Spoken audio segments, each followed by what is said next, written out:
Leave it to the max. That's all I'm saying. My name is Jay Searles. I'm a meteorologist with American Public University, and taking a meteorology class includes a section on global warming or climate change, whatever you prefer to call it. There's soon discussion that there are synonymous words now being used by the media to mean the same thing.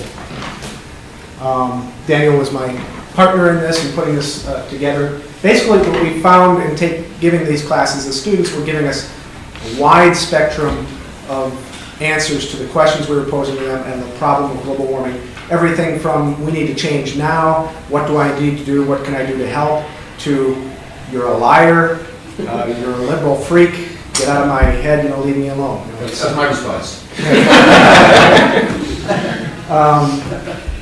So that's the reason why. It's because we found all these students with different answers. And I wanted to find out, well, what is the cause of this? What can we do as teachers, instructors, to either change things in our policy to help reach the students that aren't, quote, getting this, and to maybe those that do want to make some changes, help educate them as what they can do with their lives. And so what should we do? Should we do anything? It's basically what we're trying to figure out here over what we're doing now. So who are our students? You have to understand some of that. The students at APUS are, to a great degree, are military related in some form. Retired, some of them, many of them. So is our faculty. A lot of our faculty have military experience. And the reason why we focus on, or we don't focus on them, but we tend to attract a lot of the military, as a lot of online universities do, is because partly the government pays for it. So there's subsidies involved in that. But also they're scattered everywhere around the world. I have students in Afghanistan, Korea, bases that I didn't even know existed that we have personnel at. So it's been a pleasure to be able to reach out to these people and experience their experiences wherever they're at. Basically, we have about 48,000 what we would call full-time students that are regularly taking classes. But generally, we reach over 100,000 students throughout a given year.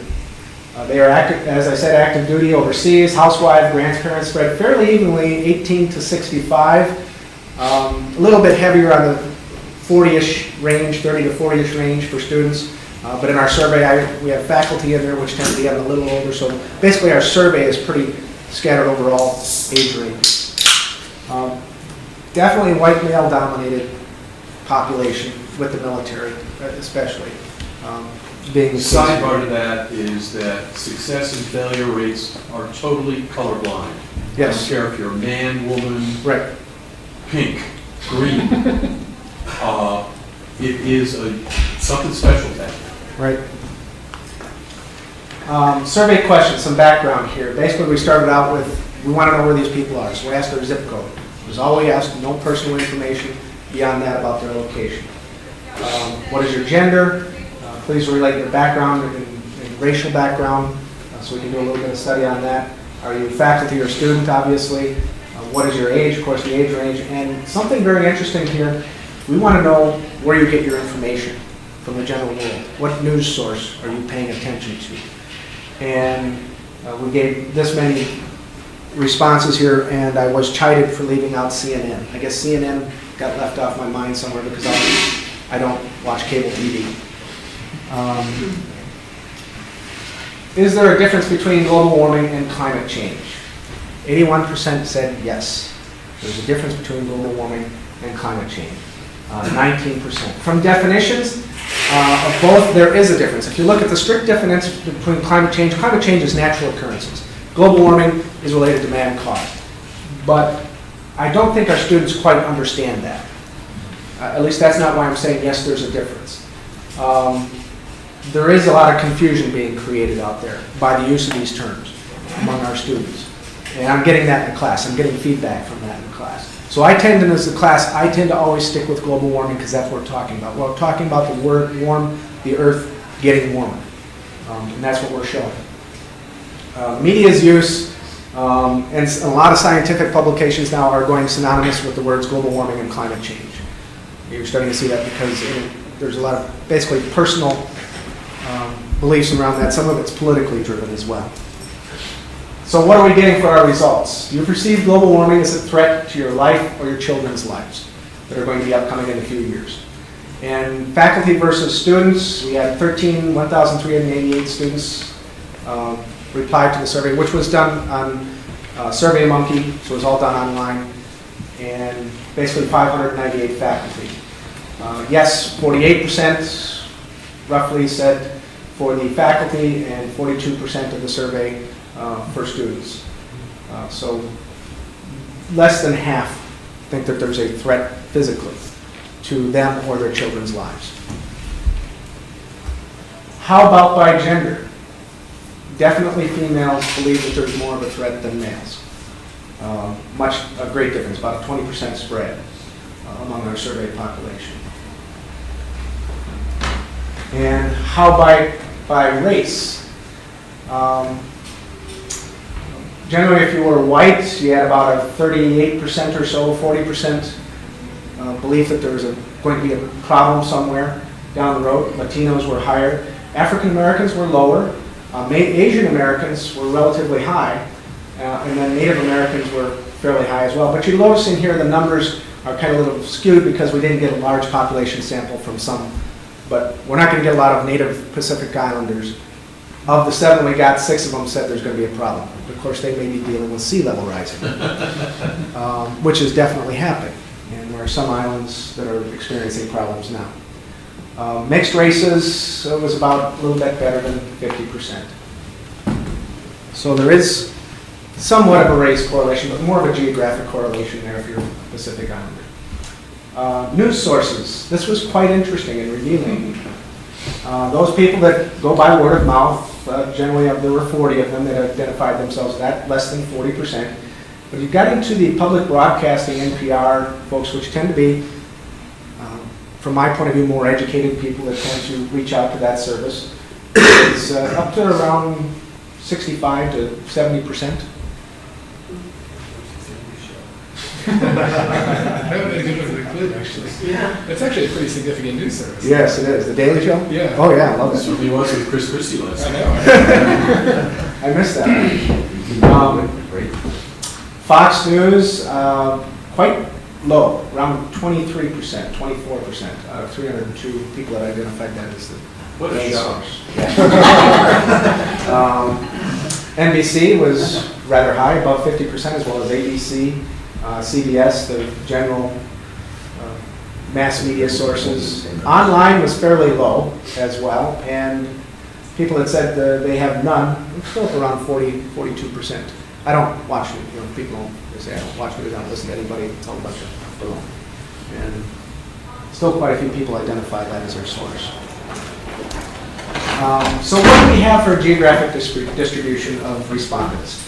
You can see we have clusters in the population areas, Southern California, San Francisco, and then in the Northeast. But pretty good scattering throughout most of the country. We color-coded the states here based on perceived threat again, just to see if there was some geographical distribution to this. And it's really hard to pinpoint something on this because we just don't have a large and deep enough data for a national average. But among our students, this is what we're seeing. And perceived threat is in yellow, those states, California. Interesting, Oklahoma and Illinois and some Midwestern states, Nebraska, at least the majority of source port. Yeah, that's what I was thinking as well. But Texas. Texas. Why Georgia and South Carolina? It's another interesting thing. Rising sea levels? Well, you would think that with Florida too, but Florida and hurricane. What's going on here? We put some pie charts up here just to show. We had one person responding from Wyoming, by the way. There's a lot more military stationed in some of those areas. Yes, so if that's it's true. the Yankees who have been moved down. That's a good point. That could be. Yeah, Virginia. But the surprise is Florida, I think. Yeah. Yeah, I'm surprised. Well, the Carolinas legislature that can't happen, so. That's what I'm talking about there. Won't happen. So let's take a little closer look at a couple of these. I wanted to zoom in on South Florida and see if there was any people that are closer to sea level, maybe somewhere around Miami. There's a little bit more green. This is by zip codes, plot of zip codes. And you see the whole state there, population. Key West. You're right, sea level is 107 miles of highway, single way to get out. Yes.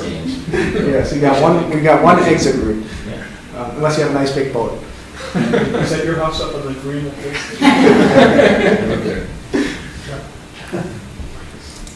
And a closer look at Oklahoma, which surprised me for other reasons we're going to get into, but basically corresponds with some of the population areas. I think that would be Oklahoma City, Tulsa, yeah. But why in the middle of the state in a very conservative state? A closer look at Illinois, and you can see where the populations areas are up around Chicago, and then down closer to St. Louis versus rural areas. Then there was something that came up very surprising to me. Willingness to take action and modify their lifestyles. This question. Based on global warming. Based on our trends, it's not a threat. Overall, what we're seeing, the majority of the people don't believe that global warming is a threat, but yet 68% said they're willing to modify their lifestyle. What did you define as threat? Threat to life or their children's life. That's what we define as a threat. That's something you're saying. It's not going to kill me. Right. Which is different from it doesn't act or it doesn't affect you. Now, we did ask a threat to lifestyle as well. That's a very different. It was slightly higher. Really? Slightly higher. It wasn't significant. Because I think when most people think of a threat to life, they're thinking mortality. Yes. But like I said, again, the threat to lifestyle was only slightly higher. I don't. Well, could this be like some people are willing to pray even though they aren't necessarily willing to believe? Yeah. What's that? People are willing to pray even though they might not believe. With the military loaded over, I think you can probably say these are people who are willing to move and to act. They're action driven. Yes, exactly. Yes, and that's do true. Something. Yeah, I'll move away from the climate change. The exact wording of the question makes the exact wording. Yeah. What exactly was the wording of this question and the last one? The exact wording of the last one was pretty much as I stated it there. Okay. Let's see. Is this an if question? Would you be willing to modify your lifestyle to change global warming or prevent global warming? What would you say that? To reduce the effects of global warming is what we asked. So that was the exact wording. Or in other words, assuming that global warming is happening? Change. Yes. Yeah. So you're assuming that global warming is yes. happening. Well, we've established through the survey that global warming is happening. Want government to do more and take action to reduce CO2. 84% said they want government to do more. So some preliminary thoughts on this. The spatial distribution and perceived threat to global warming, not correlated. More correlated to politics, political biases and things like that and the risk. And there's another study out here that I saw from George Mason that was put on. They've been doing it for a number of years. Excellent study on this. Geographical relationships, as I said, may have to do more with the liberal bias of cities and people living in urban areas versus the generally conservative, more rural areas.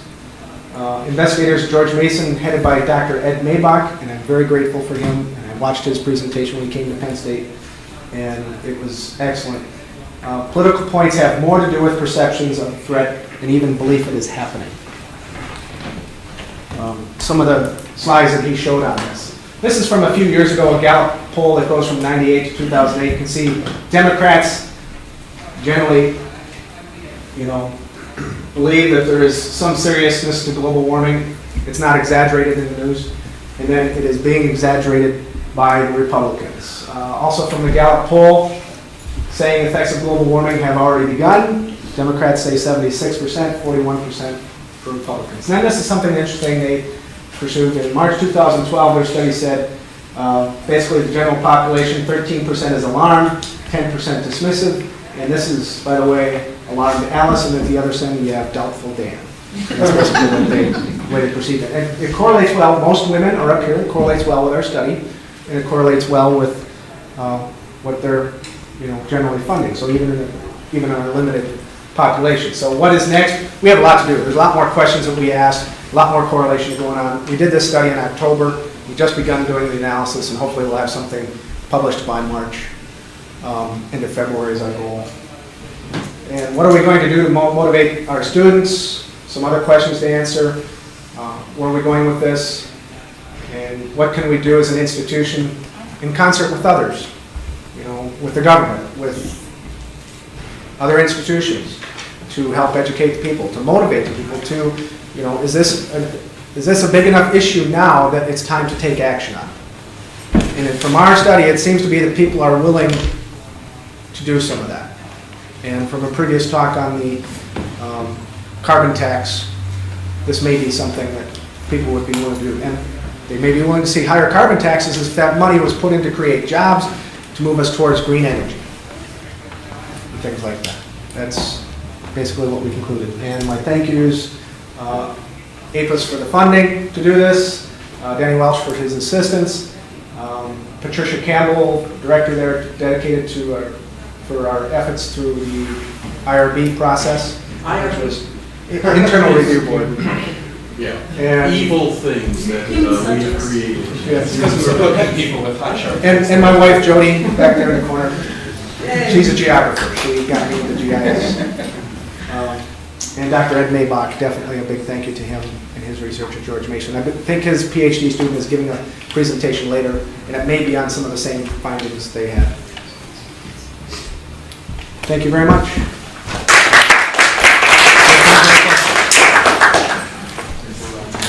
Okay. A quick comment. You mentioned that about 70% of people who get their news from public broadcasting believes in global warming, and about 30% of people who get from Fox News believe in it. Yeah, less than 30%. Yeah, several years ago, there was I heard a report from about a foreign university that did a survey in the U.S. Basically asking people questions of facts, you know, just what is the things that are verifiable, and also asking where they got their news from. And the figures basically match that directly. Yes. 2/3 of NPR listeners got it right 2/3 of the time, and Fox listeners got it right 1/3 of the time. Which is unfortunate, because you see a lot of our students relying on Fox News. No, it just means we need to change the facts. You've got Those facts are wrong. Could be staff over in the house. Well, I can imagine somewhere, I mean, we're talking about how can we educate all these people about recognizing global warming is real, and I imagine somewhere there's a church group meeting saying, how can we educate all these people that this is all Yes. They're just as certain as we are. Mhm. So it really comes down to not necessarily politics. One thing the George Mason study did show is that the willingness of people is when you remove the issue of global warming, global climate change, and you bring up, what are we going to do about these dirty fuels? When you ask that question, the political biases disappear. At least they're not as strong. More and more people are willing to give up their dirty fuels just because they're dirty.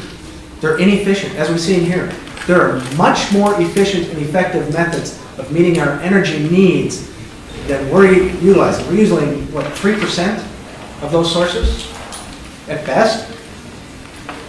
I lived in South Dakota. I went to NREL 10 years ago and saw the maps of how much wind energy could be produced in the Dakotas. 10 times the amount of energy we use in the Dakotas alone.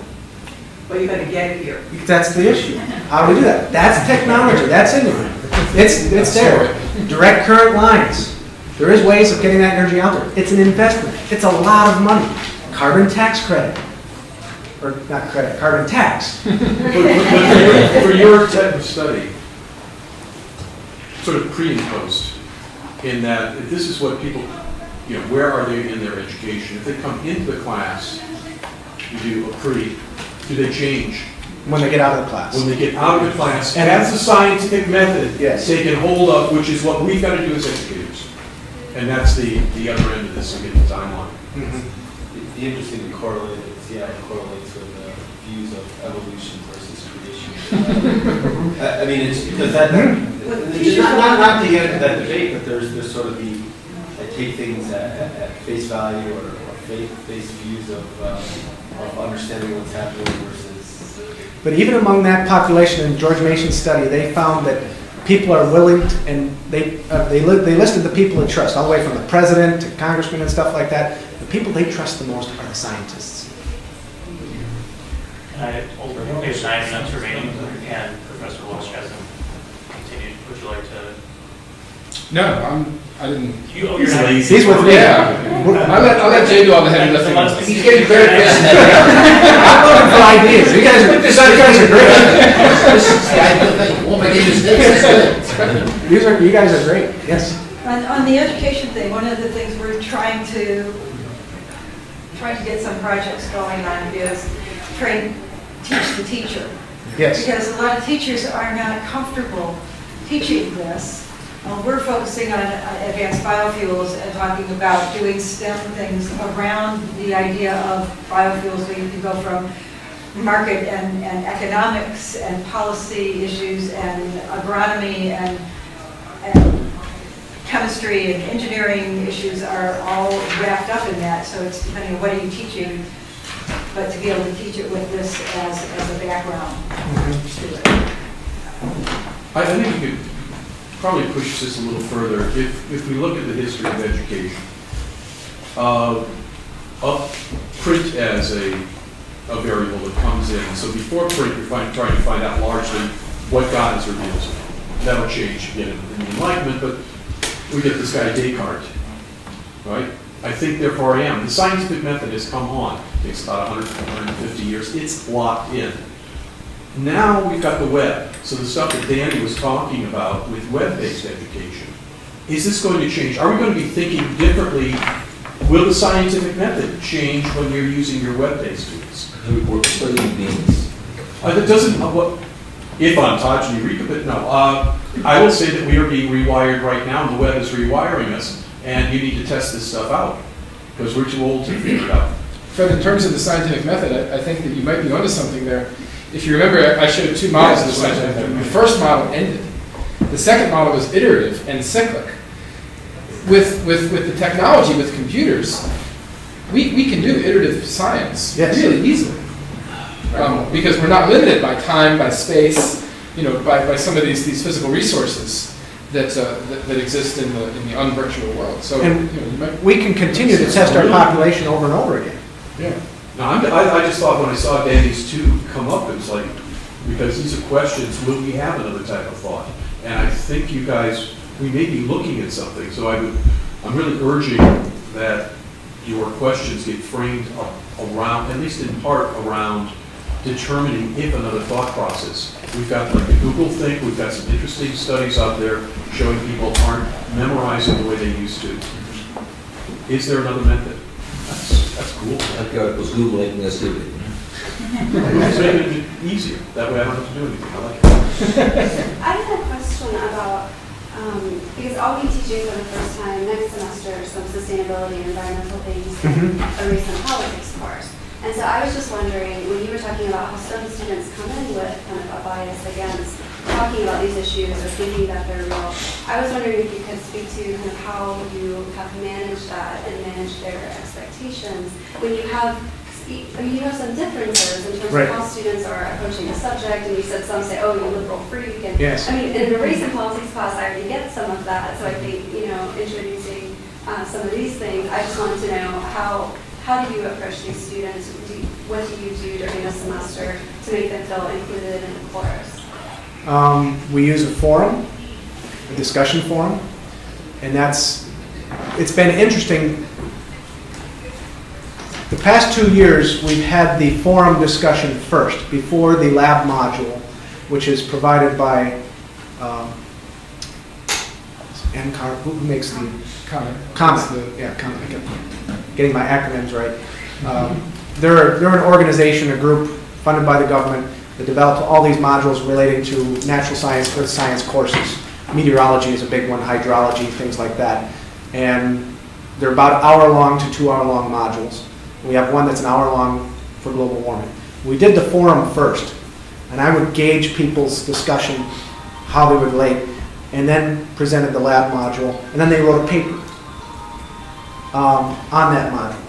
And I would say maybe 10, 15% would change their mind after going through the module as to what they wrote in the forum.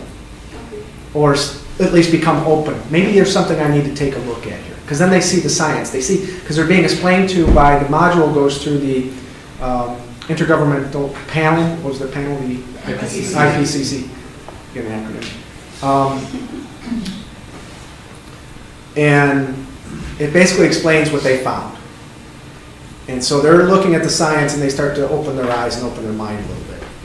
The other thing that's kind of unique about that too is it's not just it's one thing if you have a professor up on the stage and he's saying global warming is real, you should believe it, what you believe is wrong. Right. But the other thing that happens in these discussion forums is a tremendous amount of peer learning. So exactly. They're also seeing their colleagues, you know, as students and as people who have the same experiences, the same age, might be in the same branch of the military. They're seeing them also saying, you know, I had this experience. Storms, my house was wiped out by Hurricane Sandy. You know, there might be something here. I lived on an island that's not there anymore. You know, so they're relating these experiences, and that's much more powerful than a professor. Exactly, and that feedback I've seen in the classes, and we phrase this in the top. This can be a heated discussion. Please respect each other, because it does. It becomes a heated topic, and for the most part, students do respect each other. People just generally don't reply to the obscene remarks and stuff. Yeah, it is not to really come to a position, but to have a lot of critical thinking going on. So it doesn't matter what position you come to, as long as you can substantiate it and discuss it analytically. I learned that there's a case study that you may want to use in your class. In California, we have the proposition thing, and there's something called AB 32, which is the strongest climate change legislation in any state. And a group of oil industry refineries, mostly Valero and some others, wanted to overturn AB 32, and they got a proposition on to save California's jobs or something like that. I can't remember exactly the wording of the initiative.